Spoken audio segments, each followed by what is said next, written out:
Victorian clothing was prim, proper, and exaggerated. The rules of proper dress were obeyed and observed, as dictated by propriety. Thus, a smartly constructed garment was considered a sign of respectability. One example characterizing the strict costume directive is found in the design of a Victorian skirt, where the amount of fabric needed for its assembly was elaborate.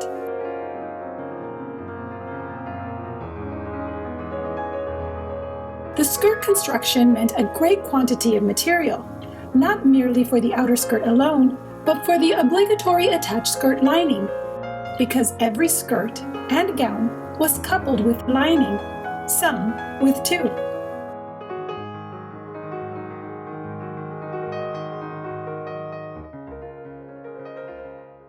Now, inside the 1913 book, Home Dressmaking by a Miss Jane Ford, in chapter 13, titled Drop Skirt, she writes, and I will try to quote, "We term a skirt unlined when the goods and linings are not joined at the waist and lower edge, ellipsis points, as it combines a lining and a petticoat," end quote. Mrs. Ford writes with a vague description of the drop skirt, leaving the average person to ascertain the final design, albeit does effectively well describing its parts and construction.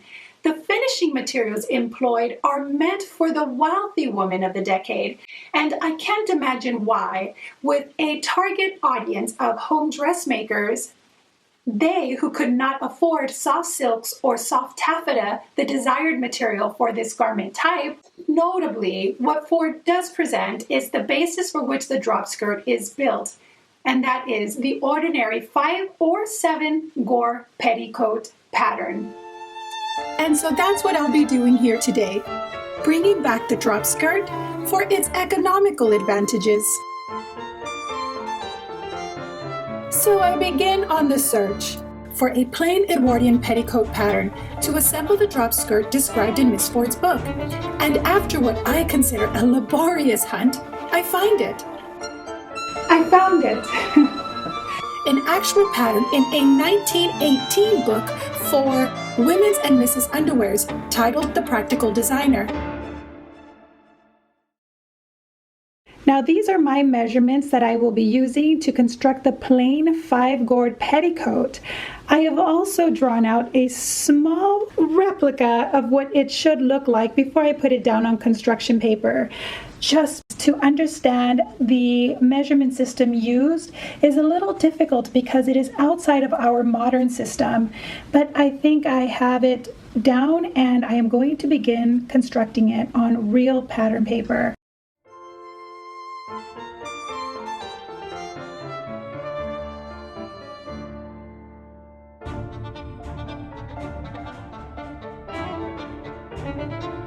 Now, the best of fashion historians consider the Edwardian era fashion styles ending about 4 years prior to this date.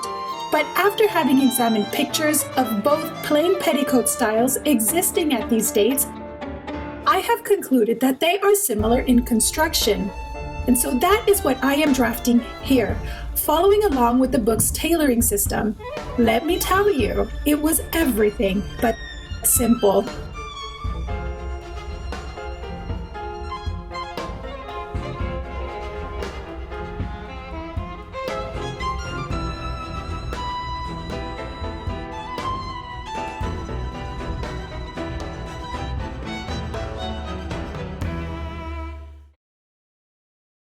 Okay, so I have reimagined this pattern, but I have kept the foundation lines. I wanted to just follow all the instructions that were given by the book and then make adjustments later, which is what I did. And what I found is that there are gathers at the waistline, and because this is meant to be a drop skirt and it's going underneath the outer skirt, I want to remove any bulk.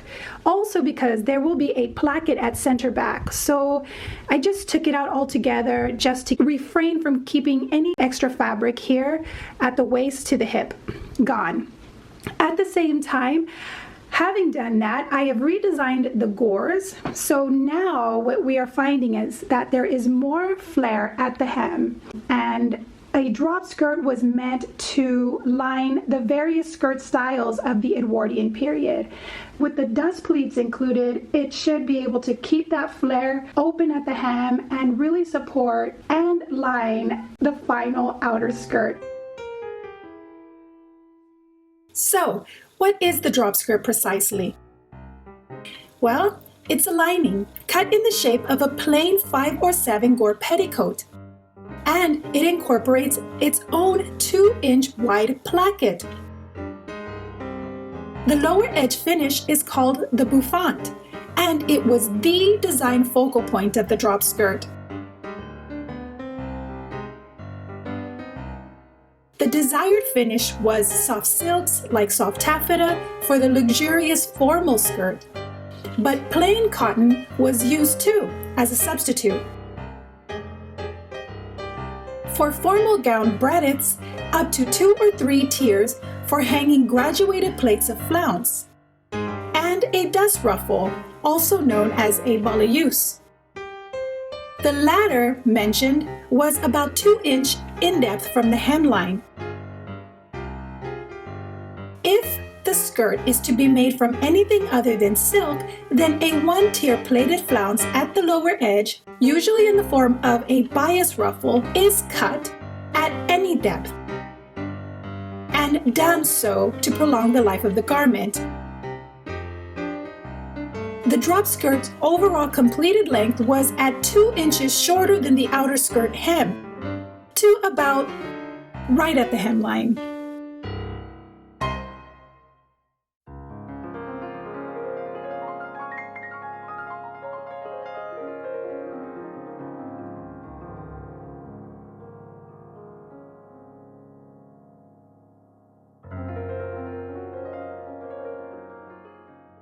So after a host of manipulation, this is what I have.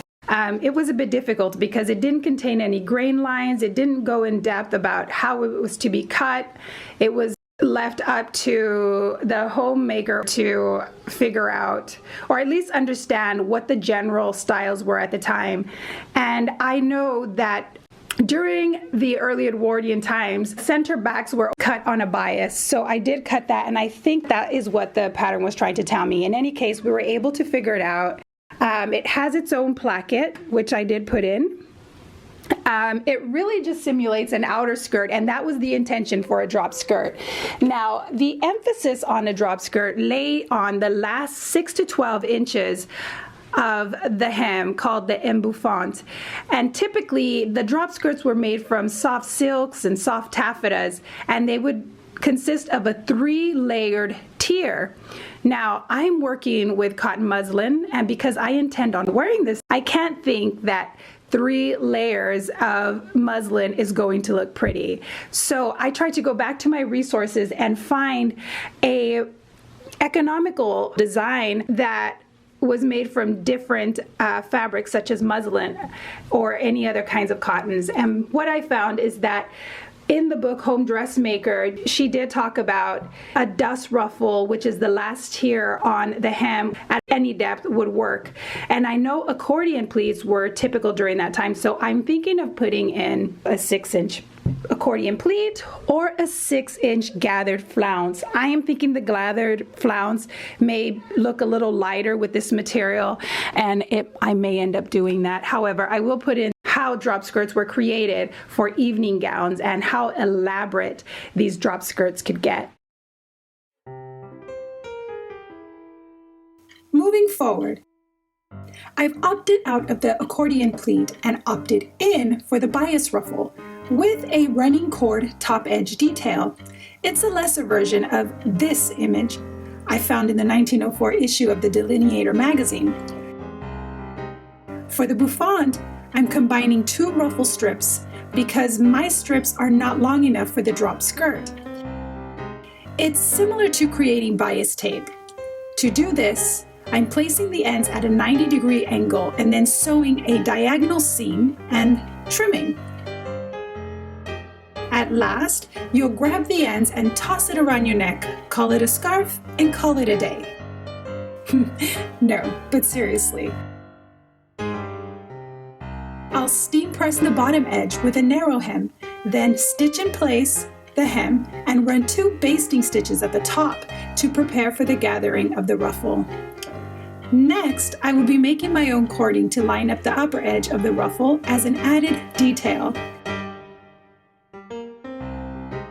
I'm cutting the goods to encase the cotton cable cord, but first I'm making sure to tape around the ends of the cotton as it does unravel easily. Then use the pins to keep the material in place. However, I do recommend basting. It's best for this step.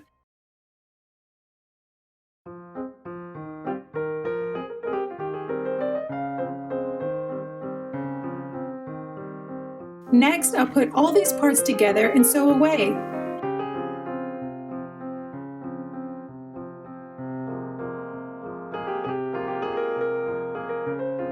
Now, are you ready for the reveal of the final drop skirt?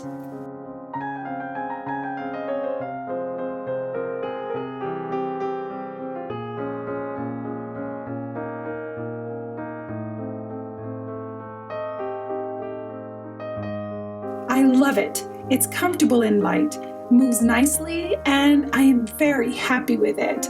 I'm excited to wear this under my Edwardian walking skirts. In fact, I'm thinking of making another one in black here soon, if I can just find that black silk at the thrift shop.